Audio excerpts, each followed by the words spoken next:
Hello, my name is Bob Bamber and welcome to the Wrestling 20 Years Ago podcast. We're going back in the time machine to April of 1994. I'm being joined by Craig Wilson. Craig, good to have you back.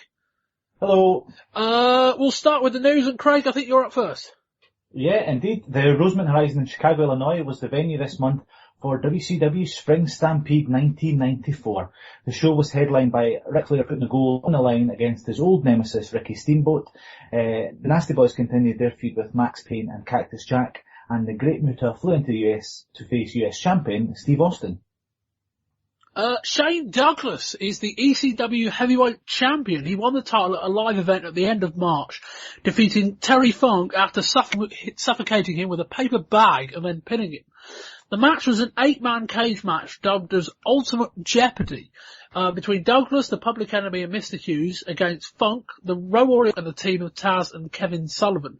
There were 6 different stipulations based on who took the pinfall, and it was said that Funk would lose his title if he was pinned, and Douglas would have to have his head shaved if he was pinned. Douglas, in the TV tapings, is split from his manager Sherry Martel, who was signed with WCW. Sticking with WCW signing news, the immortal Hulk Hogan has reportedly agreed to deal with the company. Hogan has been appearing on WCW TV in recent weeks for interview segments from the set of Thunder in Paradise. It was rumoured that he would debut at Spring Stampede, but that didn't occur, and it is now expected that he'll appear at Bash at the Beach. It is worth noting, however, that the WWF have the right to match any offer that the WCW make for him.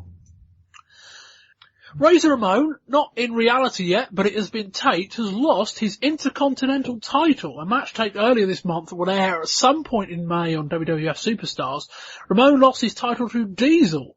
In other title change news, Men on a Mission won and then lost the WWF Tag Team titles on the Wrestlemania Revenge Tour in the UK. As things stand, the Quebecers are now the 3-time Tag Team champions, having lost and then won the tag titles to Marty Jannetty and the 1-2-3 Kid back in January also. Jesse Ventura has won his lawsuit against WWF. When negotiating his contract with the company in 1987, Ventura waived his rights to royalties on videotape sales when he was falsely told that only feature performers received such royalties. However, in 1991, he discovered that other non-feature performers received such royalties and brought an action for fraud, misappropriation of publicity rights and quantum merit in Minnesota State Court against Titan Sports. That has now been settled, and Ventura is receiving upwards of $800,000 from his former employees. WCW and ECW have reached a limited temporary cross-promotional agreement, which became apparent on ECW television at the end of this month as both Bobby Eaton and Arn Anderson interfered during the main event of Terry Funk vs. Sabu. The agreement was put in place because WCW wants to use the Philadelphia-based promotion to help push Slamboree, which is being held in the city next month. Adverts for the show will run on ECW TV, and Terry Funk will talk up his match against Tony Blanchard on ECW TV also. One of the masked men who accompanied Sabu and Paulie dangerously to the ring was Bobby Eaton, who attacked Funk and then later Todd Gordon. Arn Anderson came out and ran the pair off. Sherry Martel has signed with WCW, but this is unrelated. Both members of the former WCW Tag Champions, the Hollywood Blondes, have signed new deals with WCW. The company and fans will be delighted that Steve Austin and Brian Pillman, 2 of the best up-and-coming stars, have signalled their intent to remain with the company for the foreseeable future. Meanwhile, Charles Bernard Skaggs, better known to fans as Too Cold Scorpio, has been released. It is not yet known where his next destination will be, with Japan being the obvious next step. However, he may be tempted by Philadelphia upstarts Eastern Championship Wrestling. And finally, the WWF Titan steroid trial, which was initially stated to take place in May, has actually been pushed back to July. No official reason has been given for the delay, but apparently it isn't much of a surprise. We will start the show with a review of Spring Stampede. I'll read the results now. We start the show with Aaron Neville singing the Star Spangled Banner. We then had Johnny B. Bad defeating Diamond Dallas Page. WCW television champion Lord Steven Regal fought Brian Pillman to a time limit draw in 15 minutes. No surprise there. The Nasty Boys defeated Cactus Jack and Maxx Payne in a Chicago street fight that was one for the ages. We will come to that in a minute. Steve Austin with Colonel Robert Parker defeated the Great Muta by disqualification to retain the United States Heavyweight Championship after Muta was disqualified for throwing Austin over the top rope. Sting defeated Rick Rude to win the WCW International World Heavyweight Championship. Sting pinned Rude after Harley Race accidentally hit Rude with a chair when he was aiming for Sting. Bunkhouse Buck with Conor O'Rourke Parker defeated Dustin Rhodes in a bunkhouse match. Vader with Harley Race defeated The Boss. The Boss subsequently stripped of the Boss name. We'll come to that in a minute. And WCW World Heavyweight Champion Ric Flair and Ricky Steamboat fought to a draw in 32 minutes after the match ended in a double pin. The title has subsequently on WCW TV been held up, but I'll come to that bit in the TV review. Craig, your thoughts on this show? It's quite possibly the best WCW pay-per-view under the WCW name, and certainly the best event that we've covered in our discussions for this project. I really enjoyed this. I mean, as you'd expect, there are plenty of a couple of matches here that you could say wouldn't even be worthy of being on television, and I'm talking about the opening DDP match against Johnny B. Bad, but by and large there was some really good stuff on here. I was going to say I'm slightly concerned by the creeping back in of dusty finishes. Yeah, we'll come to it in turn. I thought this was a great show. I mean, it's amazing when I go back to Battle Bowl, which was November, and to think that was quite possibly 3 of the most boring hours of wrestling I've ever seen, and yet by and large the same group of guys is capable of putting on this kind of show.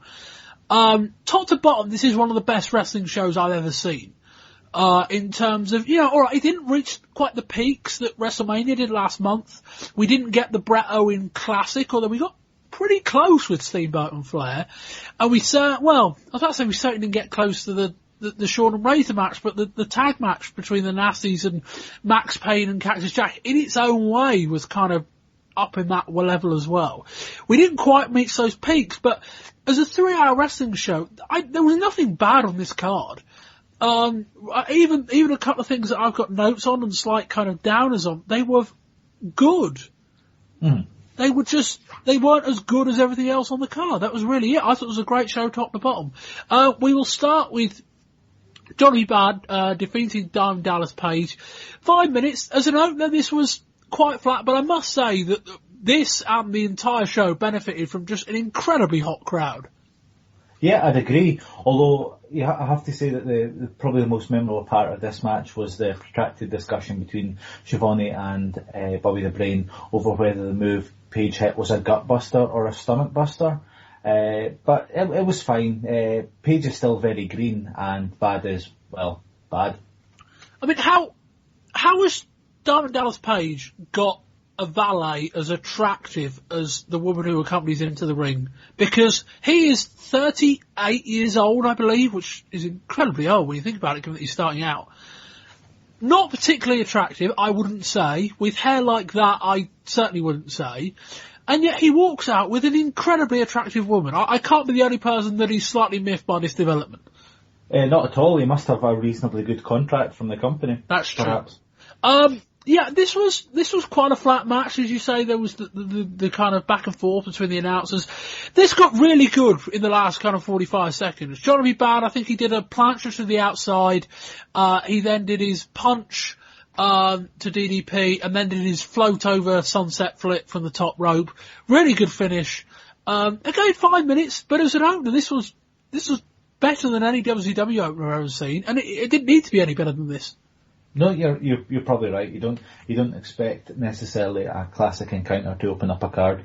And then we had a interview, because Jesse Ventura was at the show, and apparently he got there not knowing that he wasn't actually doing announcing, because I read earlier this month that they were planning on doing a 3-man commentary booth going forward. They haven't done that yet. But Mean Gene Okerlund says, "How are you feeling, Jesse?" And he says, and I quote, "I feel like $1 million." Which was a not so well veiled reference to his rather sizable financial windfall from the WWF, as we spoke about in the news. We will move on to the television championship match, Lawson and Regal versus Brian Pillman.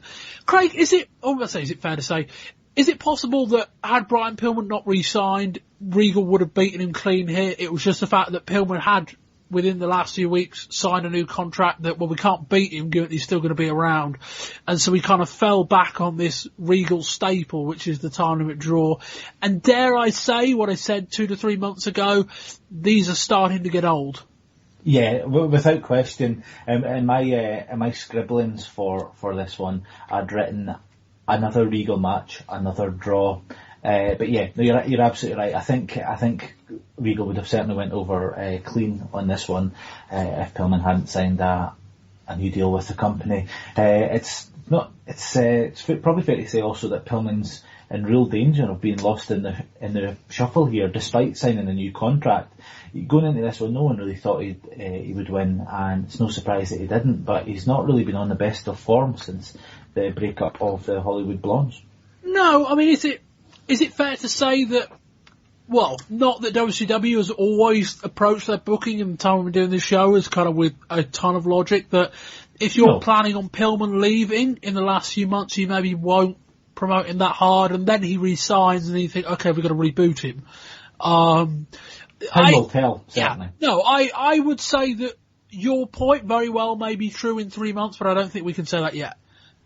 But no, this match was fine. I mean, Regal is very good technical wrestler, we know that. There was a lovely spot in the middle of the match where I think he grapevined Pillman's leg, did a roll through into an STF, which was just kind of wow. Watch that back a number of times. It was a solid match. Again, I mean, the crowd got into it at the end with the Pillman race, and I guess that there is the one thing you can say about this is that the longer you do the time limit draws, the more the crowd are going to pop when the guy wins it with 5 seconds to go.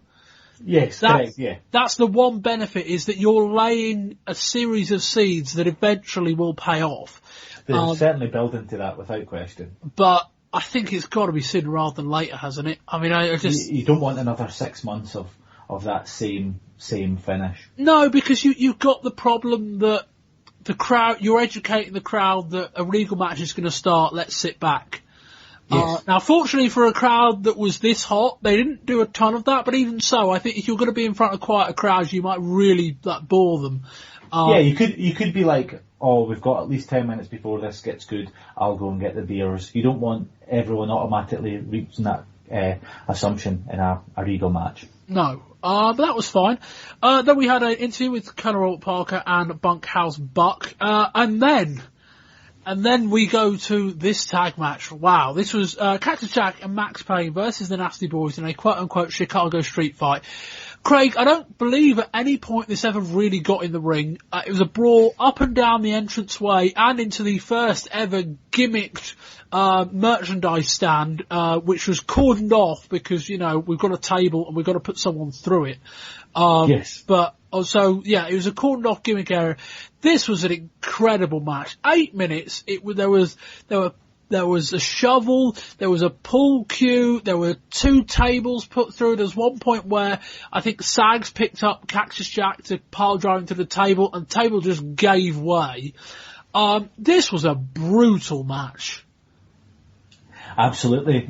This could probably have went a little bit longer, but it's probably best for the long-term health for all involved that it was brought to an end when it was. But this was a great brawl. You had everything you'd expect. You had brawling, stiff offence, and weapons galore. And it did look very different to the sort of tag team wrestling that you would expect around this time. Absolutely. But awesome. And Cactus Jack went from looking a bit like crazy mid-carder to looking like the real deal here. So that's probably the upshot of this one. Well, particularly now that he's got no right ear, which we covered in last month's show. Yes. He was wrestling, because he hasn't had surgery on that yet. He was wrestling just with it bandaged up. And if he didn't look deranged already, with missing teeth at the front, long hair, a bit out of shape, with the massive bandage and just the flat on the right side of his face, just fantastic. If I had to criticise this match, and there certainly isn't a fault to any of them in it, it was quite difficult to follow. In terms of, because it was all 4 guys wrestling at once, it wasn't a tag match really by any stretch. It was quite difficult to really kind of follow what was going on, and certain spots weren't picked up, and it's quite difficult to even blame WCW directorially for missing some of it. But it's very difficult to tell what's going on. Lack of psychology, perhaps. But still, this was just so brutal. It was incredible. Yes, no, absolutely. It was a very fitting end, having Sags using a shovel of all things to end the match. Yeah. Yeah, no, completely. And yeah, the Nasty Boys retained their tag team championships. Ironically enough, using the shovel, one of their more clean tag team retentions. But we'll ignore that. We had a backstage promo with Johnny B. Bad, who said he wanted to become the US champion. Speaking of the US championship, we had next up Steve Austin with Conor Robert Parker defeating Muta. Craig, if I was disappointed by anything on this show, it was this match. It wasn't necessarily bad. It was just the crowd were a bit flat, although I guess maybe you could say they would just need to calm down after what came before it.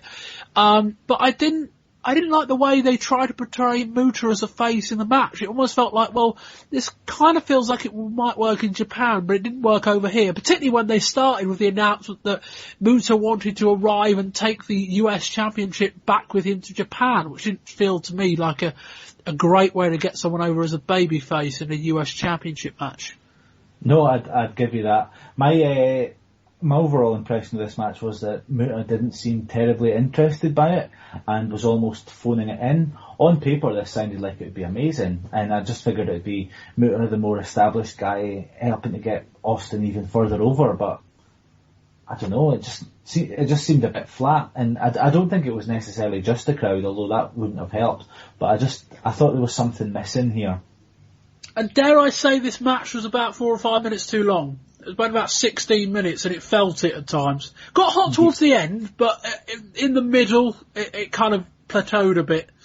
Yeah, and it had that silly finish that American promotions like, the sort of foreigner doing something that breaks the rules, try to make it out like foreign person didn't know the rules. It just seemed a bit of a silly finish. But the finish was Muta got disqualified for throwing Austin over the top rope. What? I don't know. I mean, but is that a rule somewhere? Am I missing something here? Is that a rule in Japan they just forgot to tell us about? Of course, the NWA had the rule about throwing it over the top. I just assumed it was Muta used to being able to throw people over the top rope. WCW has a rule that you're not allowed to do that, cue disqualification and foreign talent looking a bit miffed. But you're right, maybe that WCW rule isn't in place anymore. Well, either way. Well, no, it wasn't, because it happened in the very next match and nothing was done about it. Lack of consistency in wrestling, shocker. Just a bit. But no, as I say, this wasn't a bad match, as you open a can. This wasn't a bad match, it was just a bit flat.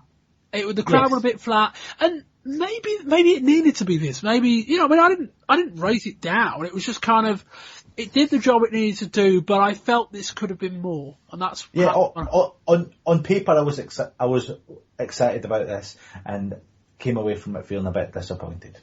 So anyway, Sting and Rick Rude come out for their match. I'm just checking we haven't missed anything. No, I don't believe we have. Sting and Rick Rude came out for their match, and then Harley Race comes out and says, whoever wins this match, Vader wants. So whoever leads to the title, Vader wants next, which is kind of ironic given that Vader's actually going to be feuding with the loser of this. But yeah, so Sting, I think, attacks Rude, and then he attacks Harley Race. Harley Race, at his age, takes an incredible bump over the top rope, and that wasn't the over the top rope I was referring to about 60 seconds ago. Flies over the top rope to the canvas on the outside. Then Sting throws Rick Rude over the top rope. No disqualification. Decent match. Crowd were really into this, which is just a staple for Sting, who is just really over. There was a ref bump. Race and Vader came out. This got a bit hokey, as it almost felt like Race ended up in the wrong place when he went to hit Rude with a chair. Well, he went to hit Sting with a chair, I believe. Sting ducks. Rude got hit with a fairly soft-looking chair shot. But Sting made the pin. I don't actually think he did any moves after that, which is a little on babyface-like. But Sting got the pin, new International Heavyweight Championship, crowd popped. Good match, crowd made it even better, I would say. Yep, and Rude against Sting was always going to be pretty exciting, so you can entirely understand why the crowd would be as excited as they were, particularly with Sting being on the ascendancy as he is. I thought the early stuff in this was pretty good, and the ref bump was quite obvious, knowing the ref took the bump and Sting had the match won with the Scorpion Deathlock. But no, I enjoyed this. Like you pointed out, the finish was a little bit silly, with Race clearly missing his cue and Rude having to wait, which seemed like an eternity for the like you say, very weak chair shot that cost him the match and the title. Could Race not find the chair? Was that what caused the delay? I don't know. It was just pretty awkward. As Rude having to sort of buy time. Stall, yeah, pretty much. Yeah. Well, then we go on to next. We have the bunkhouse match, which I don't know what a bunkhouse match was meant to be, but basically it just seems to be like a match with no rules. Which after my rant on last month's show about ladder match with no rules, but the main rule being that to win the match you have to grab the titles from on top of the ladder, I quite appreciated this. But yeah, this was Dustin Rhodes against Bunkhouse Buck. Bunkhouse Buck is a character who debuted about 4 weeks before the show on WCW TV. This was a really good match. It started off quite nice, and then very quickly it got in just kind of rhythm of this is going to be a brawl. I almost wonder whether this was smart having this kind of match on the same show as the tag match that appeared about 45 minutes to an hour before it. Because in the same way there's a lot of weaponry, although this was more kind of some powder in this match. There was some belt shots. And then there was a loaded glove, and the announcers kind of blew that finish as well. But this was a really good match. Dare I say the wrong guy won? I mean, I don't know whether, maybe you could say, well, if they're going to continue the feud, maybe Rose shouldn't win out the gate. But I kind of figured that this was a brawl that Rose really should have come out on top of. Well, it's called a bunkhouse match, so you'd always imagine someone called Bunkhouse Buck would be the favourite for it. But yeah, no, it did seem a little bit strange having him in it. You look at Dustin Rhodes and you think he's one of the guys that could be a big player for WCW in years to come. But you never know where this one's going to go. But it did have everything that you'd expect. I referred to Brawl Bingo. So you had Dustin bleeding, check, loaded glove, check, manager throws client a pair of knuckle dusters, check, with the only real surprise being that Dustin didn't intercept him and pick up the win. I enjoyed it. I thought it was okay. Oh no, I thought it was better though. I thought it was good, very good. But I mean, it was a very odd finish because Rock Parker hands Bunkhouse Buck a glove, and the announcers go, "Oh, the glove's loaded." Yeah, makes sense. Bunkhouse Buck gets in the ring, punches Dustin Rhodes, goes to the cover, and Dustin Rhodes kicks out. Yeah. And then Bunkhouse Buck goes to the outside. He then gets handed a pair of brass knuckles, and then hits Dustin Rhodes, and that ends the match. And it almost felt like the announcers called the spot in the wrong place. But it was a very odd thing that you get handed the glove, and then you get handed the brass knuckles. Sure, you don't do both. Yes, no, it did seem a little bit funny, but oh well. Yeah, no, fair enough. But no, another really good brawl. I can't say any more than that. And if they're gonna do it next month, Sam Marie, why not do something sooner? We cut to the back. Jesse Ventura getting word with Rick Rude. Rude is not happy, saying he didn't need any help to win the title. Vader overhears Rude, and then they have a brawl backstage. Wrestlers breaking up, including one quite hilarious moment where Brian Knobbs, wrapped in a towel, is trying to break up the fight. But we'll talk about the logistics of Rude feuding with Vader after the end of the review, so we won't cover that now. Vader against the Boss. This was two super heavyweights brawling. I love this. Same. This is the sort of match I really like. Two big, very able superstars in what was always going to be quite a stiff slugfest. At this point, Vader is probably the best big man in the world of wrestling, right? Oh, by a mile. And a couple of years previously, you could probably have said the same about the Boss, and he's still got a lot of talent. And I mean, we knew we were never going to get too many drop toe holds here, but we did get a flying body press and a Vader sock to end it. But you knew that this was going to be a pretty hard hitting affair, and I like this sort of stuff. I like both of these guys, so this was a big win for me. No, completely agree. I love heavyweight wrestling. I love just two guys who look like, well, he's big and let's see what happens. Then occasionally you can get kind of, but this wasn't a big man match in the way that say Undertaker and Giant Gonzalez was. This was just two heavyweights. They weren't big guys. They're both very athletic for their size.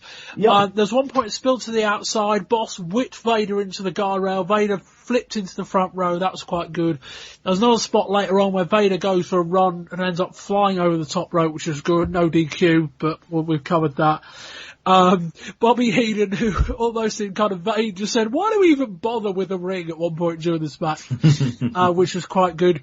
Vader was on the top rope and Boss did a lovely body slam to him to the middle of the ring for a 2 count. And then Vader won, a power slam, Vader bomb, moonsault. Excellent. I loved it. I do it again. Like, I'd watch this a million times over. It was great. Yeah, no, I could watch this again right now. I really liked it.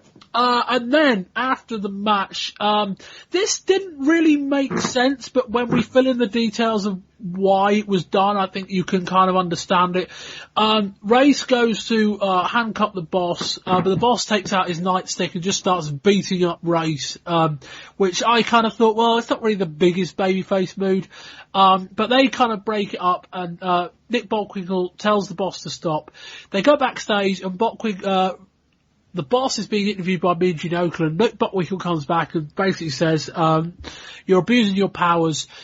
He strips him of the handcuffs, strips him of the nightstick, and says you are no longer the Boss. Now, the backstory behind all this is that WWF have basically been in touch with WCW and said, yeah, can you quit using our gimmick? And so this was WCW's way of basically writing off the gimmick that Ray Traylor, was the Boss's real name, is using. A little bit ironic given that Ric Flair came into the WWF as the NWA heavyweight champion, but we'll ignore that bit. But Craig, what do you think of this? We'll discuss kind of in a bit more detail after when we do the TV stuff. But it was a little bit contrived in the sense that why would the Boss get so angry at Race? I guess he lost because he's a babyface. But I thought, given what they were trying to achieve and given that they had to try and find some logical way of basically stripping away his gimmick entirely, it kind of was good. Yeah, but you'd sort of hope that a law enforcement officer would have a better understanding of the law. There's that. There's that. No, you're right. It did seem just a bit sort of kind of obvious. You're like, oh, really? But I mean, if they can get him something else good, then that's fine. But I do absolutely take your point in the fact that they had Flair debut with a pixelated title and talking about him being the real world champion and everything like that. But I guess when you're in a battle, all is fair in love and war. Something like that. And then we move to the main event. Ric Flair and Ricky Steamboat fought to a draw already a tie. In 32 minutes. Steamboat had a double underhook chicken wing submission locked in on Flair, who was kind of lifted up.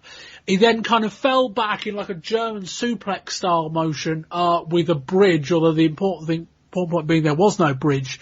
And so they both end up with their shoulders on the mat. Nick Patrick looks, goes, well, you're both in pinning positions, counts at 3 count, and basically ended as a draw. But it should be said in the 31, not that was necessarily that bad, although we can talk about the finish in a minute. The 31 and a half minutes prior were really good. Like, really good. Nothing kind of, a lot of comparisons being made to their 89 match. They are both 5 years older now. But really good back and forth action, both quite even. This was excellent. Yep, like you say, you mentioned their 80s stuff, and it doesn't sort of compare to the sort of Broadway classics that they had throughout the 80s, but like you say, these are guys 5 years older, and they've adapted that style and still been able to tell a great story 5 years on. These are like two really, really good top guys. These are sort of like the pinnacle, and you put two guys in the ring, and other than their historic issues that they had, there wasn't really much to this build-up, but you put two really great guys in the ring, get them to tell a story, and they tell a great story. And there was some great subtleties from Flair in this one that's sort of indicating a soon-to-be heel turn. And as we mentioned earlier on, Hogan's just about to debut, and they're having their world champion turning heel. I wonder what's going to happen. Well, true. I mean, as we kind of said last month on the show, his heel turn has kind of already started. Nothing especially kind of easy to pinpoint in the sense that it wasn't necessarily one event, although it was kind of when Steamboat accidentally hit him in mid-March on Saturday night. But yeah, they kind of slow burned it, and I think if you didn't see that, you might just think it's Flair dialing it up a bit. But yeah, I think they're going to start to make him a bit more obvious of a heel going forward as we get to Hogan. My only question was, as it transpires, as they've kind of written into WCW Saturday night, they're not going to do the rematch at Slamboree. They're going to do it on TV. To which I kind of thought, well, if you're not going to sell another pay-per-view on this, why not just have Flair pin Steamboat? Surely you need Flair as strong as possible going up against Hogan. Yes, if it's not leading to a pay-per-view payoff, then you may as well have Flair going over and looking awesome as a heel champion ahead of the debut of the biggest face in wrestling history. No, you're absolutely right. It does seem such a stupid way to build up a match for WCW Saturday night or whatever. Strange, but yeah, we've not got the book. Maybe things would be it would be simpler times if we had the book. Just a bit. I was going to do it in the TV review, but I'll do it here now just to kind of wrap up the story. In the episode that followed, or the first one certainly they taped after the show, basically Nick Bonker will say, well, we haven't quite come to a formal decision on what happened. And then Flair and Steamboat got into a confrontation. I believe what happened was Flair basically said to Steamboat, okay, if you want the title, you can have it, i.e. if you want me to give it to you, do it, take it. To which Steamboat said no. And then I believe because of those actions, Nick Bockwinkel said, right, okay, well, we're going to have the title is upheld. Ric Flair is not the WCW heavyweight champion at the time of recording. There is no champion, it's vacant. So they're going to decide that in 2 weeks. I mean, again, maybe they're just going to try and pop a rating with it on TV, which, sort of fair enough. But I still would have said, look, they're not doing Flair and Steamboat at Slamboree, which is a little bit strange. And I would have thought, wouldn't that be the perfect place for a rematch and then set the ball rolling for Hogan? That would have been my approach to it. But still, no. Craig, to wrap the show up, fantastic. I mean, we have individual problems with certain points, but again, I don't believe a perfect wrestling show exists, but this was pretty damn close. You're right, a perfect wrestling show doesn't exist. You need a match to sort of calm the crowd down, to build it back up to a crescendo. You need a match here and there where it gives guys and girls a chance to go and grab a beer, go to the toilet, things like that. But you're right, this is, since the beginning of what we're doing, this has been the best show, without question. Nothing comes close. This is the best. Completely agree. Your score rating, Craig? I missed last month. Are we doing it at 10 or is it at 5? I forget. Is that a rib on Colin doing the same thing 2 months ago? It is out of 10. It is out of 10. I would say this. 8 out of 10. I'd have given it a 9 had it not been for the double pin in the main event. See, I've given, I believe, 2 shows since we started this project 9s, and maybe on reflection giving Starrcade a 9 was a bit high, although the main event of that was excellent. It was kind of, everything else was being propped up by that main event. I'm going to give this a 9.5. Again, the half point was probably just the screw finish in the main event. Otherwise it was, where's your fault in all this? Like, I don't really have one. There was the odd thing, it was like, nah. But at the end of it, it was a great 3 hours of wrestling. And we've been sat doing this project for 8 months. I think we've done 6 or 7 WCW pay-per-views now. What really annoys me is that this roster is pretty much unchanged from the roster that was there when we started, barring Sid Vicious and Davey Boy Smith at the top end of the card. Uh-huh. And they had this show in them. And I sat through Battle Bowl, which was the same bunch of guys. It was the same bunch of guys. It was a wrestling ring. It was a 3-hour show. Battle Bowl was awful. This was great. I almost don't get it. I almost don't know how you're capable of producing something so good. I don't know why I'm getting so angry at something so great.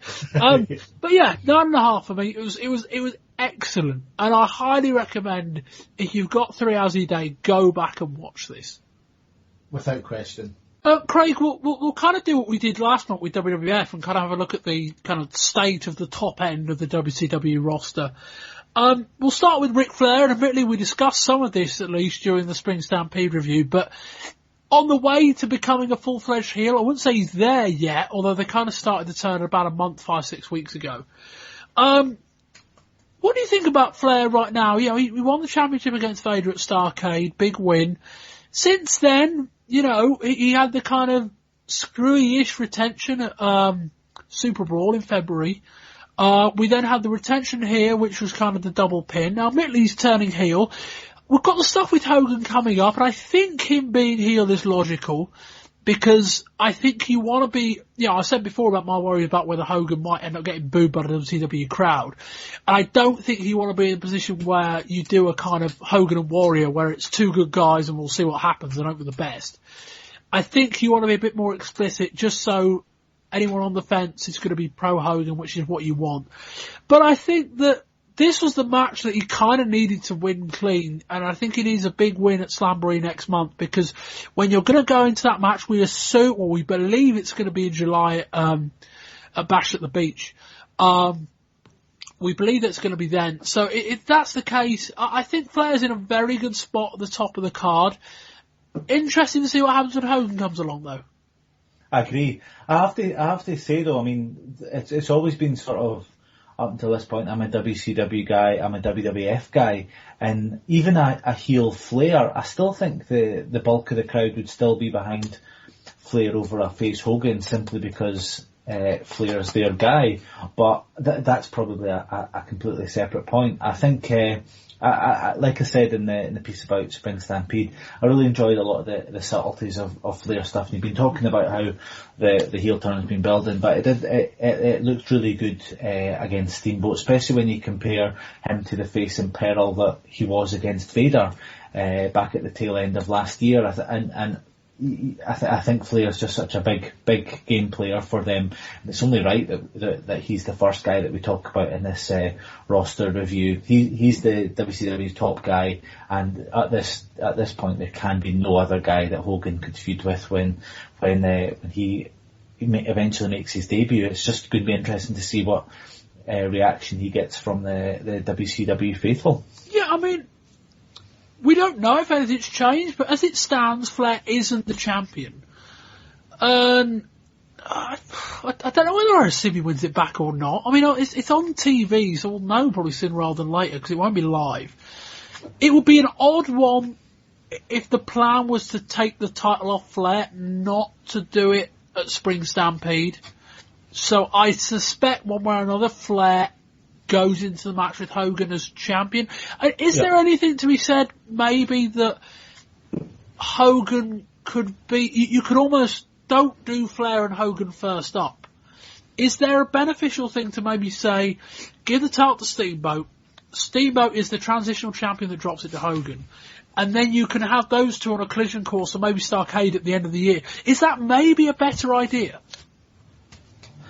No, I mean, Steamboat's a guy that's been a face all his life. And the transitional thing, obviously, when you talk about Hogan, you've got the sort of Backlund dropping it to Sheik, who dropped it to Hogan some 10 years ago. But even in this situation, no, you need it to be a heel that Hogan comes in and faces, and you need it to be a strong heel. And whilst I have to admit, the one that would most excite me, and I guess it's a guy we're going to come to in a bit, would be Vader versus Hogan. I think that heel champ Flair, and I imagine he's going to get the title back quite soon against Hogan, is probably their best bet. Yeah, it's not to disagree with that. It's just more whether, is it their best bet in 6 months' time or 8 months' time rather than Hogan's first match in? Or is it just a case of Hogan's so big, to match him up against anyone but Flair would be a huge disservice to Hogan up front? Yes, I think it would be. There really is no one else that would be on the same page. And it's going to be kind of weird, because let's be honest, we know when Hogan comes in, Flair's going to be spending the last few seconds of their match looking up at the ceiling, and it's just where Hogan goes next. The very idea that Flair will retain against the debuting Hulk Hogan is almost farcical. So it's where he goes next. And you know what? I'd pay pay to see a program with Vader, but I don't know if Hogan would want a program with Vader. But that would be the logical next step. But I can't at all look past Flair versus Hogan in the summer. No, I think you're right, and I agree. It would be mental to bring Hogan in against Flair first up on the money you're paying Hogan, apparently, and not have Hogan win. You'd just be kicking the legs out from under him. Yeah, I just wonder whether it's more a case of have Hogan come in, because I mean, is there a point to be said that you might, not everyone know of Hogan, but not everyone who watches WCW will have seen a ton of him. That's kind of whether I'm wondering whether if you built it for 6 months, kept them apart, you've got 2 world championships, so maybe that's the unification match if you want to do it. I'm just wondering whether there might be a bit more benefit to having that car crash at Starrcade where you can build Hogan up a bit. And particularly as Hogan's not wrestled in 12 months. Not that he's necessarily a great worker, and plus Flair can get a great match out of pretty much anybody. Yeah, but he could wrestle a broom. Yeah, he could. But I just wonder more whether it might just be worth saying, let's build to this match. And because this is an epic match. Okay, it was a match that WWF had the opportunity to do and chose not to, probably because it didn't do all that well in terms of house shows, etc., etc. That's the bit I'm interested in. I mean, if it didn't work for the WWF on the house show circuit, and boy did they trial it with big main events at Madison Square Garden and everything, how's it going to be different the other way around? It's going to go from a WWF crowd not taking to Ric Flair to the risk of a WCW crowd not taking to Hulk Hogan. It's just been flipped. I don't know how necessarily you can really look at this and see it as a banker. And dare I say, it's far more risky that a WCW crowd wouldn't take to a face Hogan than it would be for a WWF crowd not to take to a Flair. God, yes, absolutely. I mean, because if the WWF crowd doesn't take to Flair a couple of years back, you can just turn him heel. And it just carries on, but you refresh him quite easily, absolutely. And plus, Flair is a guy who can be capable as a heel. We've never seen Hogan as a heel. We may never do so. I mean, there is a lot of risk involved here. We haven't. Maybe we'll leave this discussion for when that match is official in kind of May or June, because it's not going to happen next month. Hogan hasn't. We believe the agreement is in place. There is still the kind of dot the I's, cross the T's, etc., etc. This match isn't taking place at Slamboree. Maybe we'll talk about this in more detail then, rather than labouring it now. There's a great deal of risk in this match as well, in terms of, as I say, if they're pro-Flair, what the hell do you do? I mean, I don't know, is the long and short of it, because they're paying Hogan a ton of money on the basis that he's going to draw a lot. I mean, if you commit to it and they don't like Hogan, maybe you have to turn him by definition, but there's no guarantee that's going to draw any money. Yeah, no, that's it. It's a huge risk, and WCW will clearly have went all out to try and get Hogan to sign this deal. We're talking big bucks. They clearly see Hogan as a game changer. We've talked previously on this podcast about how we thought, specifically me, thought that the Hulk Hogan character was exhausted, and that was around the King of the Ring 93 period. So what's that? 7 or 8 months ago, and since then he's not done anything. Dare I say he's in a slightly better position now than he was 8 months ago because he's been away from TV. Yes, well, I mean, you could also say that during his run as WWF champion back in '93, he was away from WWF TV. But yes, no, I do take that point. But it's an enormous risk. It is a gamble. It's a big throw of the dice from WCW. If this works, then the phrase game changer is something that you could definitely appropriate to this. But, it's the rare use of the phrase game changer that actually could be a game changer. Mm-hmm. That would be how I would describe that in full. This would actually be a game changer, not the hyperbolic normal use of the phrase game changer. Yeah, no, without question, but it's all about how the WCW crowd take to him. If he hits the 5 moves of doom and covers Flair at Bash in the Beach, are the crowd just going to go tonto? You just don't know, and I mean that's with every gamble, that's the sort of thing you have to do. But if it works out, then I think it's going to really work out. That's what must be keeping that's what must have made this decision to put Hogan on a big deal. So easy, yeah. I think we'll preview that more as and when the time comes, because as I say, it's not happening in the next few weeks. Let's move on to Vader. We've had Vader as world champion throughout '93, lost the title to Flair at Starrcade, lost his rematch at Super Brawl. Is it fair to say he's just kind of now, they're just shuffling him out of the title picture? A feud with the Boss, which I would have been a little underwhelmed by, but as I said, the match this month was great. Moving into a feud with Rick Rude, which is odd, given that they're both heels. But I think it's fair to say that Vader is just in a good spot now where, as you say, he is probably the logical follow-up to Flair once Hogan beats him. So I would expect Vader against Hogan probably by October. Yep, I think certainly by the end of 1994 we'll have seen Vader and Hogan lock up without question. And I think he's certainly in the position of being there or thereabouts at the moment. Obviously, he needs there to be a face champion. So as long as Flair in his new heel position retains the title, and we're already talking about the end of that, then Vader's out of the picture, title picture. But after that, then it seems the logical next step for the WCW. I think what's exciting is that you can. In my head, I feel like I can put Vader against anyone and make a really good feud. Yes. Because he is big, so he has his limitations, but he's so good at what he does. He could have a great match with someone like the Boss, who's just massive. And yet you put him with a guy like Flair, he can have a great match with him. I feel like I can put him with a guy like Steamboat and he can have a great match with him. And it just feels like an endless number of options. Ironically, one of the guys I wouldn't apply that to would probably be Rick Rude.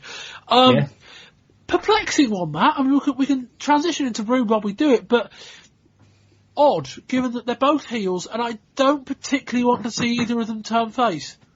No, and my immediate thoughts from Rude's match at Spring Stampede was the sort of deterioration, if you will, in him generally. He didn't look like the same sort of guy that had been wrestling in the WCW months prior, nor did he look the sort of guy 4 or 5 years previous was in the sort of main event pitch in WWF. He just doesn't, he broken's perhaps harsh, but he's verging on breaking down. So the very notion of him being sort of any sort of a main event player going forward is unlikely. Yeah, I think he's still an asset to you. I mean, yes. I love the character. I think he's great. But yeah, I'm yet to, in this project, I'm yet to see a great Rick Rude match. And that would be, I think he's the kind of guy that, I can put him in a position where he's going to do some money with us, but I don't think I want to put him right near the top, because I think that'd be a mistake. Again though, I think he's the kind of guy that, even if his in-ring work isn't great, he can more than carry. The feud with Sting was really good. It was quite basic. It was kind of paint by numbers type stuff. But it was a perfectly fine feud. And he's a great foil for somebody like Sting as well. And as a Rude, he's a great talker. And again, there's a lot of pairings that I'd like to see Rude maybe transition into a feud with someone like Pillman or like Dustin Rhodes, where you've got Pillman who maybe isn't a great talker, Dustin Rhodes who maybe isn't a great talker. You can put those elements together, and I think he'd get a very good match out of both of them. Yes. And that would kind of be the role I'd prefer to see him in going forward. And then occasionally, maybe, if you've got an odd pay-per-view on the side, you can push him into a match against Hogan. Hogan beats him and he goes back to the mid-card. That'd be kind of where I want Rick Rude going forward. Yeah, if Rude did get a title shot, you wouldn't think it was totally out of place, no. But a prolonged period at the top of the card, you'd be like, what's he done to deserve this? But yes, no, I take your point, absolutely. Ricky Steamboat, I mean, this was the exception, not in terms of him being a great wrestler by any stretch, but this kind of placement on the card really has been the exception for Steamboat. And you get the sense that up until this last month, he's just kind of been the guy that has been, he's a good worker, getting on a bit, but can still go. We can put him in a pay-per-view undercard match and he can carry the load. Almost feels like now he's just kind of, I don't know really, I don't know where you're going in next. Yeah, it is a little bit strange. There's no sort of obvious thing. I mean, the first I talked about him versus Flair not having any sort of obvious build-up. It seemed to work from its historic perspective, but no, you're right. Just there's no sort of obvious next place for that super babyface Steamboat character to go. I think that's sort of first it's ironic that we're talking about a super babyface like Hogan coming in. I think the sort of time, the sort of length that the character of that can go is coming to an end. I don't think a sort of super babyface really has that much of a shelf life these days, which is slightly ironic, all things considered. But the next step for Steamboat's not terribly obvious, despite his very obvious talents in the ring. Well, I mean, I guess he could win the world title in a couple of weeks. That should be said. I don't think he will. Yes, yeah. It'd be a very sideward step if he did that. But yeah, I'd almost put him as the babyface Rick Rude. In terms of, he's the older guy. Okay, in many ways they're completely different in the sense that Steamboat is great in kind of his work and Rude is great in terms of his talking. But, as much as I talk about Rude working with Pillman and Rhodes, put Steamboat with Austin. That kind of seems to me the perfect step if we're going to talk about those guys in a bit. In terms of, let's utilise Steamboat while we can still get a great match out of him. And again, maybe you could transition into Hogan and Steamboat at some point, but I don't think you would. You've got the option that if you need a quick fix in a top match, he could be your guy. But if not, let's have him hovering just below that and working with some of the other guys on the card. I think this, ironically I say, if you need a quick fix in the main event, this was it. This was the match. And so I think, just transition him back in, keep him there, prominent. He's a veteran on the card, he's over with the crowd, still a very big use for you, but I think it's a case of let's drop him a couple of levels and then we'll keep him flying at that level. Yep, I'd agree wholeheartedly with that. He's handy to have around. Yes, completely. So I'm just going to say he's handy to have around. Yes. Sting. What do you think? Oh, the only way he's up for Sting, you can see that, just the sort of crowd reaction. He's at the sort of, there's a good 6 or 7 years left in Sting as a top main guy.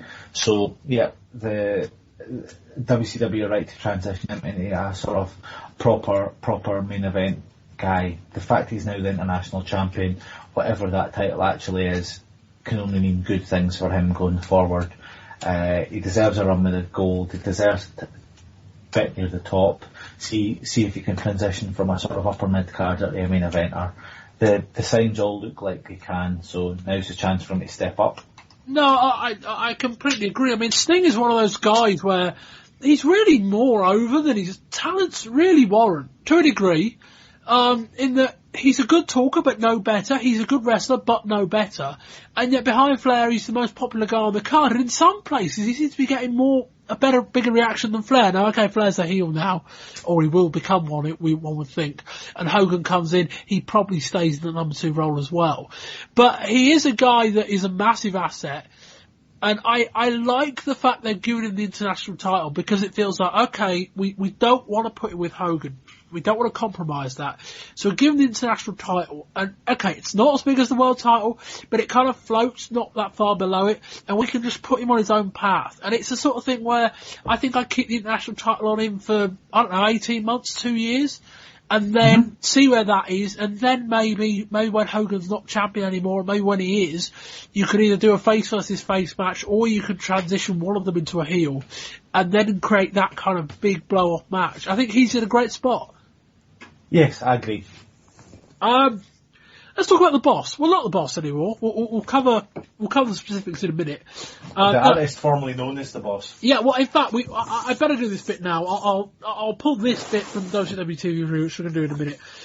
The Boss is no longer the Boss after we spoke about WCW. He was stripped of his baton, his garb, and the name by Nick Bockwinkel after the legal dispute with the WWF. He was briefly on WCW Saturday Night as Ray Traylor, which is his real name.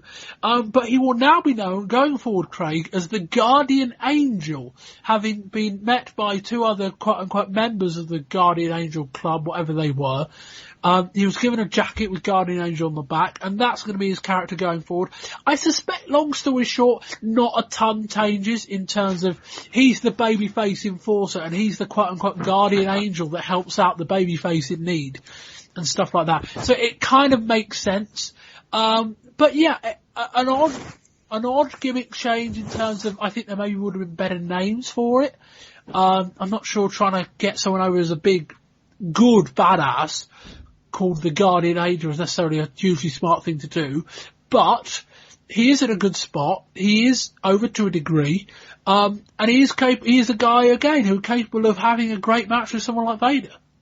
Yeah, no, I think there's certainly a significant place on any for any promotion having someone with experience of. I guess we'll have to use his real name with him being slightly gimmickless, but yeah. For him, he's going to always serve a purpose. Not to the same extent as we talked previously, how you could transition him into sort of a main event picture necessarily, but he's going to be there. I mean, Vader probably would have had nothing to do had it not been for the match at throwing the boss in against him, and in the end we got quite a good match. So yeah, there's something for him to. It's always going to be a place and a card for him, and he's always been quite close with Hulk Hogan, so we might see more and more of him as the months progress. No, completely. Let's talk about three names. We'll probably take them as there is a group. We'll go through. I'll name them on here. We've got Steve Austin, Dustin Rhodes, and Brian Pillman, who I would say are the three young members of the WCW roster that they've invested time in, that appear on pay-per-views more often than not, because you've kind of got that kind of rotating and bubbling undercard guys who seem to change every month. These are three guys that I would pick out from the crowd, that are guys that have been on TV more often than not, been on pay-per-views more often than not. We'll start with Austin. I think he's in a good spot. US champion, singles run. I think he's working quite well with Colonel Robert Parker. I'm yet to see that spark that says to me this is a guy you can push higher up the card to a degree. But no, I think Austin's in a good spot right now, and just kind of keep him with the US Championship, keep him on a path, have him work with someone like Ricky Steamboat, and then see where you are in 6 months' time. Yep, you're right. There's so much that there's really nothing for WCW to lose having Austin sort of do a lot of stuff, because if it fails then they can just be like, oh well, we gave it a bash, and if it succeeds enormously they can be like, we were right to go with this. So no, it's a no-brainer, and him having the US title, good short term, it's where he goes after this. Yeah, no, I'd agree. What do you think about the pairing with Colonel Robert Parker? I think that's a good one. I'm yet to be blown away by him. I think he's capable of going it alone. But I think the Colonel Robert Parker is more a case of, while Austin is still kind of versioning as a singles act, let's put it with someone that the crowd know to dislike, so you can kind of almost reflect that onto him. Yep, I'd agree wholeheartedly. We don't know for sure that Austin's not very good on the mic or can't cut a promo, but it's certainly going to be beneficial to have him having someone around him that can cut one. Dustin Rhodes. I really like him. Although there is a sort of bit of by numbers sort of feel to some of his matches, I have to admit. They're quite formulaic, but I like him. There's the obvious fact that he's second generation superstar, so he's got that lineage thing, wrestling's in his blood. He's very talented in the ring, seems quite charismatic, certainly one of the guys that you would think that if we were to fast forward a couple of years, it's probably a bit of a big deal. Yeah, I mean, I'm yet to be blown away by any of his work, but equally, I'm yet to think, no, this isn't going to work. I think it's more a game that he'd be the guy, of the three names we're talking about, I think he'd be the guy that I want to test the water with. And we were having reports kind of 4 to 5 months ago before Christmas that they were thinking of giving him one of the big major titles. Now, admittedly, there's been a lot gone on backstage at WCW since then. And I guess you could say, well, one of those reasons would be that Dusty Rhodes was a big player now, and as I believe is the case, he's not, although we get conflicting reports on that on a weekly basis. So yeah, I think he's the guy who I'd be, let's keep him on a path, but equally let's try him out against someone like Rick Rude. Let's see how he can handle a feud against someone like that. And if he passes it, then keep on going. that would be my thing. I think he's got all the tools. I wonder about his charisma at the moment. I think he is a bit of a paint by numbers babyface. It is all a bit straight up and down. There's not a lot of edge to him. He is very much a kind of respectable good guy, and there's nothing tremendously wrong with that. But when Hogan's at the top and he's going to be doing something like that as well, I wonder whether you need a fraction more of an edge, something a little bit different that makes you stand out from the crowd, particularly when you've got Sting who's amazingly popular. I don't think you're going to climb a ton of rungs on the WCW babyface ladder as a generic babyface. Correct. I think times are changing too much for you just to get by on being the sort of Lex Luger. The good-looking babyface that the fans scream for when you come out. I think you need a little bit more to your character than that. So it'll be interesting to see if Dustin Rhodes can add something more to his character. And he's got everything that should push him towards the top in terms of his in-ring ability, his athleticism, and his look. But he does still just need that a little bit extra. So we'll see what happens. Brian Pillman. I like him a lot. And I mentioned him being a bit stuck in a rut since the Hollywood Blondes, and you were probably right to mention the fact that there was obviously a little bit of doubt over whether or not he would sign a new deal and stuff. So it was clear until that was resolved that he was never going to be pushed into the main event picture, for example. But he's got a lot of talent in the ring. In fact, a really, really good talent in the ring. So now that contract situation's been resolved, it'll be interesting to see where he goes now. Next couple of months are going to be quite big, because I talked about him potentially being lost in the shuffle. He needs to separate himself from that, but he's got all the attributes that should make him quite a significant player. But like I say, the next couple of months will be key. I haven't seen enough of Pillman yet to go, yes, this is a guy that I think would work. He's a good in-ring talent, but we haven't seen enough of him as a babyface. I think continue to put him in those spots, flesh out the character a bit, I think would be a necessity, given that they don't seem to have done a lot with him since the Hollywood Blonde split, and that was all, 6 months ago. But equally, he's got the talent, I think. He's got that raw talent that could put him in good stead. And just continue to focus on him and see where you are. It's not like WWF where we talked about last month, where it was always a case of, God, they've got 2 or 3 guys at the top. Beyond that, we're just putting guys in spots that we hope are going to work. WCW are in a great position right now as a roster overall. They've got a real strong top end. And when your issue is maybe we're a bit light on up-and-coming guys, that really isn't that big of a problem versus not having guys at the top. And so I think, again, I think, Craig, overall, WCW roster just in a great spot, particularly with Hogan coming in. I think they've got every reason to be cheerful. They've got a lot of younger guys that are coming through that show all the hallmarks of being main event guys. And they've got the right mix of experienced guys. We're talking about people like Steamboat, Flair, and potentially soon Hogan, that have been there and done it. If these younger talents can get the rub off these guys, then they've got the world at their feet. Finally, on the WCW chat, we will move on in a sec. Just quickly, just to wrap up the one paragraph from the TV review I haven't done. A lot happened on WCW TV this month, just that it was all building to the pay-per-view and everything else we've covered. But mainly just so that Hulk Hogan again was a big part of TV this month. Featured in a second on-screen interview, I think, since we recorded the show last. He was the third wheel in the Flair Steamboat feud, I think probably to a fault in terms of Flair was being asked 5 questions, 4 of them were about Hogan, and I kind of thought, well, okay, bigger picture stuff, and now they signed him. Not that was ever really a risk, I don't think. But I wonder whether they were almost kind of cutting their knees out from under them short term for the benefit of the long term. But Hogan was on TV a lot, and the other big story was The Boss, and we've covered that. We'll move into the WWF television review, and a lot to report since WrestleMania.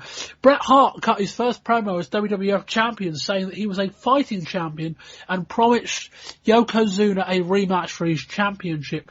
Yokozuna, who's interesting enough now in a feud with Earthquake, which I think it's quite a big step down. Hart also had quite a competitive back and forth match with Quang, who is a new character on WWF television. Jerry Lawler has been all over Raw since he's been back. We've had, I think, the last 3 Raws have all included in-ring King's Court segments. The first was with Lex Luger, who was promoting his feud with Mr. Perfect. Interestingly enough, now that both Luger and Yokozuna have basically just given up on the title, which seems odd. We had a women's champion, Alundra Blaze, who was out there starting a feud with Luna Vachon, and then Nikolai Volkov was out there as well with a feud with Lawler, a segment with Lawler as well. Tag team titles have been probably the major in-ring storyline on TV this month. On television, at least, the Quebecers never lost their titles. That Man on a Mission transition happened within the entirety of the UK tour. But the Quebecers on TV have been feuding with Captain Lou Albano, who's basically been saying, I've got a tag team that can beat you guys. And yeah, he's bringing out the Head Shrinkers, who I believe are going to face them next week on Raw. So we'll have the results of all that on our main review.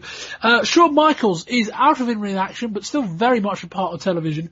Hosted a segment called the Heartbreak Hotel. He's very much still with Diesel, and he thought that those two might be splitting up. Very premature. But he hosted a segment called the Heartbreak Hotel, featuring a large love heart bed.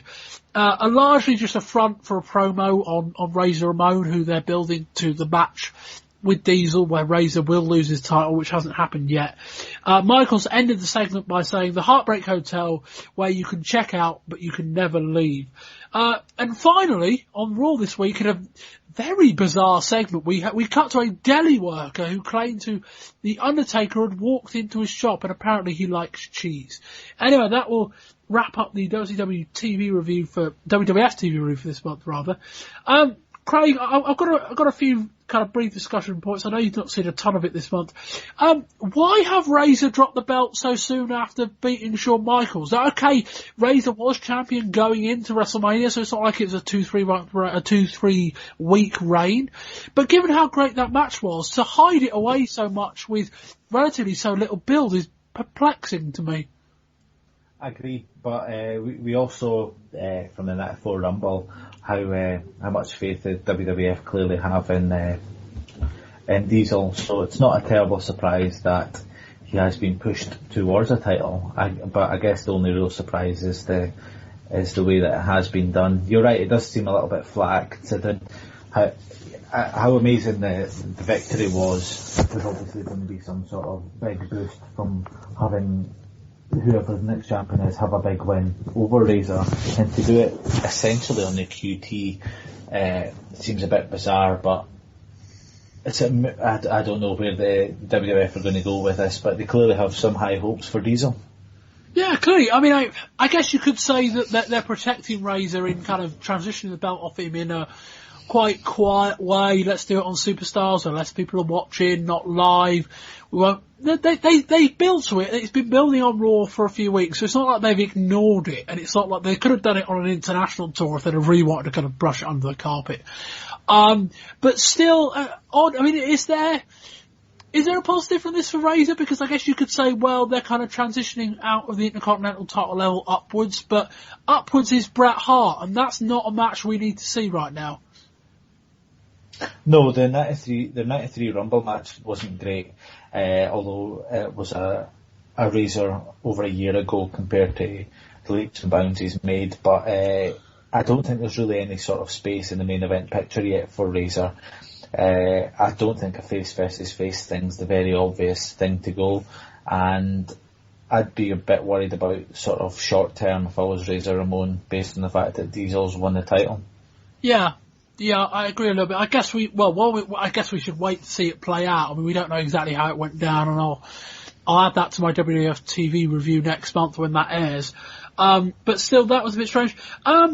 Let's look at Bret Hart. Championship reign so far, a little flat, although I guess we are kind of 5 weeks into a 12-week gap between pay-per-view shows, so they can build that up slowly. I find it slightly perplexing that Owen has done some stuff on the championship. Luger's done barely anything. Yokozuna's done barely anything. It feels strange that you've got 3 guys who all in some way or another have some form of claim on the championship to one degree or another. And yet, they don't really seem to have kind of given any focus yet. Bret Hart's major happening on Raw in the last 4 or 5 weeks was a very close match with Quang. Yeah, I think the one that the bit that I'm most excited about is the inevitable brother versus brother title match, and I know that was something that came into our mailbag just this very week, in fact, on whether or not Owen was someone that could have a title shot in the near future. And based on the sort of very clever way that WrestleMania 10 was booked, it does seem like the very logical next step, because you not only have you got a guy that had beaten the champion on the very same card that the champion won the belt, but the fact that you add in the family dispute, there's a lot in that story. That's a great story. There's a lot of buying at very different levels. So short term, it seems that Owen Hart's on the ascendancy. Next 6 months might be interesting. Come maybe towards the end of the year, we might see him in the title picture. No, I agree. I mean, thanks to Chris Lacey who sent that question in. He sent another one in that we'll come to in a second. Is that rematch one and done though? As great as Owen was and as good as that win was, isn't that just Bret beating Owen? Because I don't think you want to give Owen the championship at any point in the near future unless something dramatic happens in terms of he learns how to talk or they give him a manager or something like that. No, I agree. But there's also not anyone that sort of jumps out as an obvious alternative. No, true. I think one thing's clear in the last couple of months, especially from WrestleMania 10, and I know my thoughts on that are still to come due to missing last month, but it's clear that WWF have just been like, Luger, that didn't work. This all ties it together, because my next point on my notes, and we'll come to Chris Lacey's question in a minute as well, was what's Jerry Lawler's role going forward? Do you think maybe, given that we never got the payoff to the Lawler-Hart feud, maybe that's a good King of the Ring type match, particularly as it's the King against the former King of the Ring at King of the Ring for the championship, the match we never got. Do you think that maybe is a good short-term solution? Yeah, it's certainly something, although I have to admit, and you mentioned it in your TV review, I quite like Lawler's is it King's Court? Is that King's Court segments? Yeah. Yeah, I mean it's no Piper's Pit, but I think it's quite an entertaining segment to have as part of the TV show. I think that's certainly something that the WWF could take advantage of. There's no sort of obvious alternative. Beefcake's gone, so Barbershop's not there. There's no longer the Brother Love, so that's gone. There's a sort of platform for an interview segment like that. Piper's Pit was something in the 80s that always that could lead to significant momentous feuds and stuff and big segments. So it would make sense that they would go to that tried and tested place to try and get something that they could use to get guys working together and stuff. So yeah, no, I mean, I would use, as good as Lawler is behind the mic, and whilst I certainly think there is some in-ring value to him, I don't necessarily think that having a King's Court front and centre would be a bad idea. No, I mean, I'll go back to my idea of having Lawler manage Owen Hart, but we've gone through that before, and I don't get the sense it's a route they're necessarily going to go down. And one final thing, the question from Chris Lacey: where do you see the Undertaker going next, Craig? I mean, I pitched my idea on last month's show about having Undertaker run through all dozen of the guys that interfered in his Royal Rumble match, ending with Yokozuna at WrestleMania next year. They very briefly mentioned him on Raw. Quite where the whole Delhi thing comes in, I have no idea. But Undertaker's role coming back, because I guess there is a feud with Yokozuna, I guess, off the bat, which you could do. But is it going to be difficult to keep him away from Bret Hart?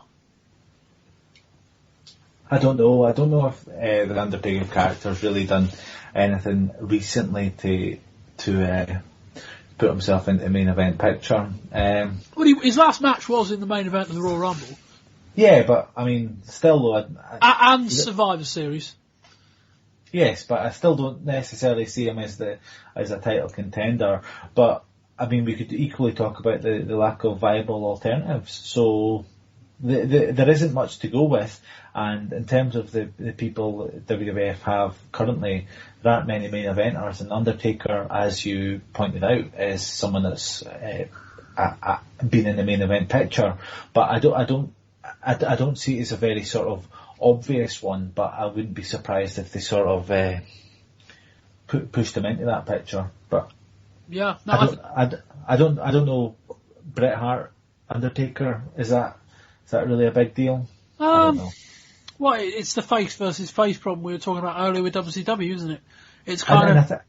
it is, but I also think that, sorry to cut you off there, but I also think that when you talk about your point from last month, I think that the Undertaker short term certainly got a couple more things to do to sort out before he gets to the title picture. Oh yeah. I mean, as I say, I propose getting all 12 and stretching it to WrestleMania. I don't think they'll do that, because that'd be a lot of discipline stuff, and plus, like, of the 12 guys, 2 or 3 aren't regulars with the company, and another 3 or 4 of them are just pretty much jobbers. So it's not like there's necessarily a ton of value in that. There's a money match with Yokozuna, and there's something with Crush. Beyond that, do you want to put Jeff Jarrett against The Undertaker? I don't think you do. Because that's just such a clash of characters in terms of a country music singer and an Undertaker. But no, I think we'll wait and see how this plays out. They mentioned him on Raw, so you won't suspect in the next month to 2 months we'll know more, I think, will be long story short. Yes. Into the ECW TV review. Shane Douglas won the ECW Heavyweight Championship in an 8-man quote-unquote Ultimate Jeopardy cage match in March. He pinned Terry Funk. The match was Douglas, the Public Enemy, and Mr. Hughes versus Funk, Taz, Kevin Sullivan, and Road Warrior Hawk. Each had a stipulation on them, and they were as follows. If Douglas was pinned, his head would be shaved bald. If Funk was pinned, he would lose the ECW title. If the Public Enemy lost, they would lose their tag championships and they would have to leave ECW. If Sullivan and Taz lost, they would have to disband as a tag team. If Road Warrior Hawk lost, he would lose the Road Warrior name. And if Mr. Hughes lost, the babyface team would get 5 minutes alone inside the steel cage with his manager, Jason. That was quite complicated. That was a house show match. It didn't particularly feature on TV. But it did involve the title change, Shane Douglas winning the heavyweight championship. Can I say, Craig, and I know you haven't seen almost anything of ECW in the last couple of months, so I won't be having this up to discussion. Shane Douglas's promos right now are up there with anything on television. I stand by that point. I think I'll send you the tape of him, his promo after he won the title. Excellent. Really good. And he's lost Sherry Martel, but I don't think he needs Sherry Martel. Okay, having a valet can help him being a heel, but talking wise, he's phenomenal. And do I want to compare him to Flair? Probably not. But I put him in and amongst the conversation with Flair, with Lawler, that kind of mix of the best talkers in North America right now. I think his promos are superb. And he's doing really well. Okay, he's relatively new role as champion. Also, the ECW Television Championship has changed hands twice since we've last been with you. Remember, that was the 3rd week in March, not the end of March. Taz lost the championship to JT Smith, and then Smith a few weeks later lost it to Pitbull. Also, we've had the heel turn of the Sandman, who is less of a surfer these days. Basically, this has been brewing for a couple of months, so I didn't think it was worth noting last month. The catalyst of all this was Sandman being blinded and striking his valet in his pictures with his real life wife. The story being that Sandman basically believes his friend and best man at his wedding, Tommy Cairo, is having an affair with Miss Peaches, which is where that's going. Craig, briefly on ECW, I mentioned in the news their kind of storyline with, or the kind of their agreement with WCW. And one thing I didn't mention in the TV review, but I mentioned it fully in the news, was the Arn Anderson Bobby Eaton segment. Apparently there was murmurings that ECW were offered some promotional time with WCW TV, perhaps some kind of an angle. Do you think ECW can get more from this thing beyond presumably some money for some advertising and use of Arn Anderson and Bobby Eaton? It does. It's something that sort of makes sense for them short term. I mean, fledgling upstart company, I think they need all the help that they can get. WCW, an established name, WCW clearly seeing some sort of benefit to them from the relationship, and I think that's key. I think the idea that it's a two-way thing benefits WCW. Benefits ECW, because it was just something where WCW like, oh yeah, there's nothing for us to gain from here, but yeah, we're happy to partner up, then there would not necessarily be anything that Eastern Championship Wrestling would benefit from this, but because the WCW see the sort of promotional aspect, etc., then I think they stand to potentially gain a little bit more than, like you say, just having Bob Eaton and Arn Anderson on their show. Yeah, I mean, I wonder what ECW can gain on WCW TV, given that there's just such a kind of like split in terms of what both their styles are. And I don't know what characters you'd send from ECW to make that work. You wouldn't send Sabu, maybe you'd send Shane Douglas, but Shane Douglas works because he's the king of the mountain in ECW. Yeah. I don't think you put Shane Douglas in a mid-card feud with, I don't know, Brian Pillman. I don't think it really works. His whole point is that I'm the franchise of ECW. I'm the number one guy. So you put him in a mid-level feud with Brian Pillman, which you presume Douglas would lose. I don't think that helps. Funk is already appearing on WCW Slamboree anyway. I think he's facing Tully Blanchard, if I remember that right.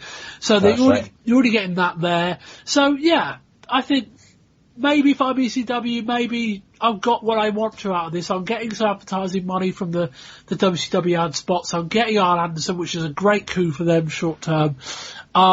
Maybe if I can get a couple more wrestlers out of it, maybe I do. If I can't, it's a good deal short term.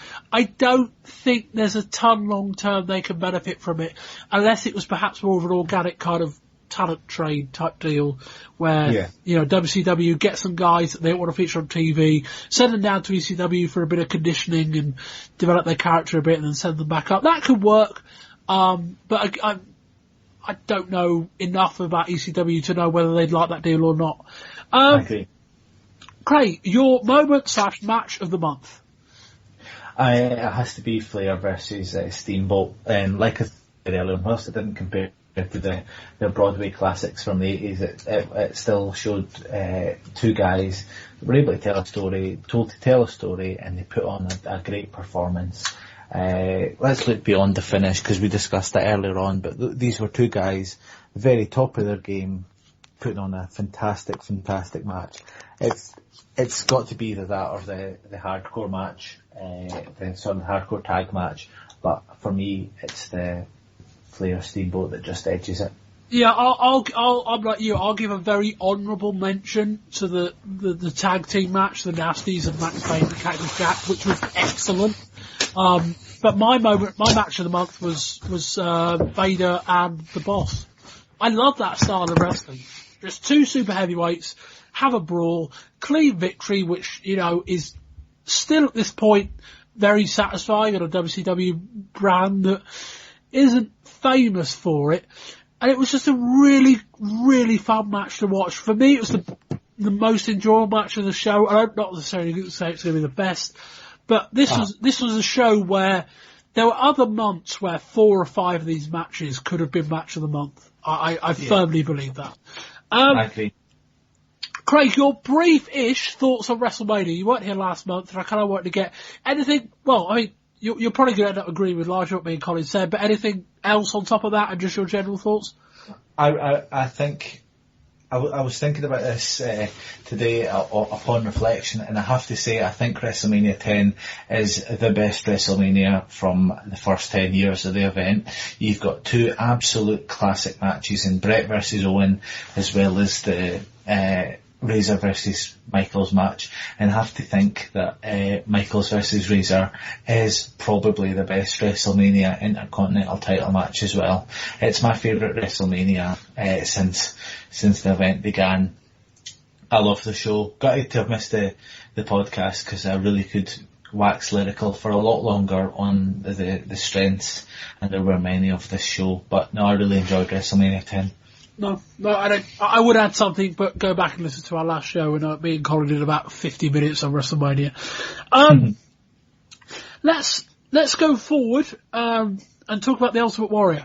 A bit more somber, and obviously we're now in 2014 time. The Ultimate Warrior returns at WrestleMania 30, takes his induction into the WWE Hall of Fame on the Raw on Monday, cuts a largely nondescript promo. I thought at the time, I just thought it was kind of generic Warrior promo. A lot of people were trying to read more into it. And then, Craig, me and you wake up, the Britain as the nation wakes up, I guess in a lot of cases in America as well, wake up to the news that Ultimate Warrior is dead. I mean, I was stunned. My dad asked me about this. My dad, who couldn't care a lick about wrestling, said, wasn't there that guy who died as well? Like, that kind of level of notoriety. And just, not that it's the Ultimate Warrior's dead, just that. It's the Ultimate Warrior's dead, who was on Raw like 24 hours beforehand. That is jarring. It's just like that weirds me out thinking about it. Yeah, no, you're right. I was in like day 2 of my new job, and I thought I'd just get the cat out of the I was just like, right, I'll let everyone know that I'm a wrestling fan and they can mock me for the rest of my duration in this job. And they were just like, wasn't there a significant death last night? It's just one of those stories that it's not just a wrestling story. It's sort of, you saw all the big papers, the Sun over here had a big story on it, a Daily Mail, BBC, all the big sort of UK places that you would go for your news were covering a wrestling story. It just sort of, it's one of those things that transcends the real news, the real life, and the crazy, often over the top world of wrestling. It was it was stunned. I remember I couldn't, because I started my new job the day after WrestleMania, so I couldn't stay up to watch WrestleMania. So instead, I chose to stay up the night before to watch the Hall of Fame. And for me, the Hall of Fame was all about the Warrior. As a kid growing up, and I'm slightly older than all the other contributors so far to this podcast, but when I was a kid, the choice was Hogan or the Warrior. It's like a sort of wrestling twist on the Beatles or the Stones, and I was always transfixed by the sort of bright colours, the speedy entrance, the pounding music of the Warrior compared to the say your prayer and eat your vitamins over the top good guy that was Hogan. So to go from seeing him talk about the proudest moment of his life, not being his wrestling success, but being the father to his 2 daughters, and seeing him making amends with WWF after years of where the relationship was very fraught, to then him having getting the chance to address Raw after 18 years of not being on the show, to the very next day hearing such a tragedy. It was tragedy is really the only word to describe it. It was just shocking. It's an incredibly sad thing. The fact that you've got a guy that changed wrestling in a way that immeasurable sort of impact he had in such a very short time at the top, to go out in the way that he did. Very sad indeed. I'm glad he got closure. I'm Yes. glad that this wasn't 12 months ago, and it wasn't Ultimate Warrior's died on we know the story about, the whatever the DVD was called, the self-destruction of the Ultimate Warrior. It's a hatchet job. Yeah, I mean, I'm glad of all that, and fantastic, and I'm glad we got kind of the positive side of the story. I'm glad he made up with the company. I'm glad that there's merchandise out there. I'm glad they did the documentary of him coming back. It does feel a little bit like, as not quite to the same degree, but as much as the self-destruction was a hatchet job, and as much as he makes a very good point that you could do that style of thing on so many guys, it does feel like the story that we're now being presented is almost too far the other way. It's almost, let's make up for it. Let's try and pretend that by and large everything was good, and it wasn't with the Ultimate Warrior. No. I think you've almost got to kind of take both sides of the story and go, let's be realistic here. It is somewhere in the middle. Yes. But his legacy is of a guy who got incredibly hot and then fizzled out very quickly. He is almost the WWF version of Goldberg, in terms of a guy who just got extremely big, and I don't mean the double meaning of big there, but got extremely hot, got massively over, but it fizzled out very quickly. I mean, it's testimony that his match... Which WrestleMania was his match with Hogan? 6 or 7? 6. It was 6. We're here at WrestleMania 10 in our 20 years ago timeline. It's not that he's not there anymore. He's not been there for about 2 years. And I think that's testimony that he got so big so quickly, but it just didn't last. And okay, we're going to have him resurface in a couple of years with that match against Hulk Hogan at, in 96. God. In fact, no, not 98 in WCW, but we've got his 98, WrestleMania 12 against Triple H. Of course, yeah, that's true. But no, I mean, I watched. Have you had time to watch the Warrior documentaries on the network yet? I've got the Warrior new DVD set, and I really enjoyed it. Although it's just crazy that 1 week I'm watching him talk about his career and the next it's over. But it's you watch his matches, and although I've obviously talked passionately about how I was a Warrior fan as a kid, there's nothing to his matches in terms of. I mean, you watch that, and then it's just like I was going to say, you watch that and there's nothing to it, but here we are talking about his importance to the wrestling world. It's remarkable. Oh, completely. I mean, I often have the discussion on Twitter and things like that about what wrestlers would work in other eras, either forward or backwards, which would work and which wouldn't. I can guarantee, as nailed on, that the one that the big star that wouldn't work in this era is Ultimate Warrior. Yes. He wouldn't have lasted 5 minutes in this era. No, I mean, it'd be seen as a poorer version of Ryback. Yeah, I mean, because at least Ryback's quite funny. Yeah, and Ryback can, to a degree, wrestle. Like, Warrior was so limited in the ring. And it's testimony to how good the character was that he patched over that and some with his ability, with his charisma and with the character, and to a degree with his promos, although they weren't all that special. They were more just kind of out there. But it is a testament to how good he was, that he made so much with so little. And I think that is his legacy. Is a guy that, look, because when Warrior said, like, well, there was on the network show, it wasn't a documentary, it was a show about quote unquote Warrior's greatest matches. Not a very long list. And he basically said there was this myth going around that I didn't have any great matches, but I'm glad to say that this and everything going forward will prove otherwise. I don't think that proved that. You know, you watch some of his matches and they are so incredibly basic. And don't get me wrong, for the time they worked. And people at the time were saying he was an awful wrestler, so that's not any different. But it worked in the time. It's like Bruno Sammartino might not have worked in today's era because his style of wrestling probably wouldn't have worked. But yes. Warrior, you have to say, for all of his faults, and there were a lot, and they've all been well documented, etc., etc., he made so much, and he lived the dream. And as I say, I've said a few negative things about him, but I think that's with fair comment because, and he has passed away. I'm so glad that he got closure in terms of he got to make up with the company. He's at the point now where the company are going to tell perhaps a story that is maybe a peg or two too positive, but I'd rather it be there than where it was with the Self-Destruction DVD. Yes, agreed. And that will end this month's show. Wow, we've gone long. Craig, thank you very much for joining me this month. It's been a pleasure. You have a Twitter account, you have a blog, plug away. Yep, cool. A blog largely about the oldie days of wrestling. You can find that at ringthedambell.wordpress.com. It tends to focus largely on the sort of early 90s, mid-90s period of wrestling, the period where I grew up and was fascinated even more than I am now by the sport entertainment. And you can find the blog on Twitter at twitter.com/ringthedambell, but the last L is replaced by the number 1. There we go. It's as contrived as that. You can find me on Twitter at Bamber for my modern day wrestling musings, at Wrestling20YRS for live tweets and news and other thoughts from the podcast and everything we're doing here.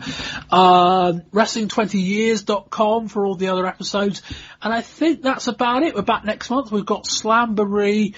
I was planning a massive thing thing on the steroid trial, but that's now been moved. It does tell you how much I lived this project, that up until 3 weeks ago, I was fully under the impression that the steroid trial was in May. And it was only when I read the April news cycle that it's been moved to July. So yeah, I don't have to plan that yet, which is good, because that's probably going to have to be a show in itself, separate to what we do on a monthly basis. We've got Slamboree, we've got a lot of other stuff coming up. Yeah, so anyway, until next time, I've been Bob Bamber. This has been the April 1994 episode of the Wrestling 20 Years Ago podcast. And until next time, goodbye.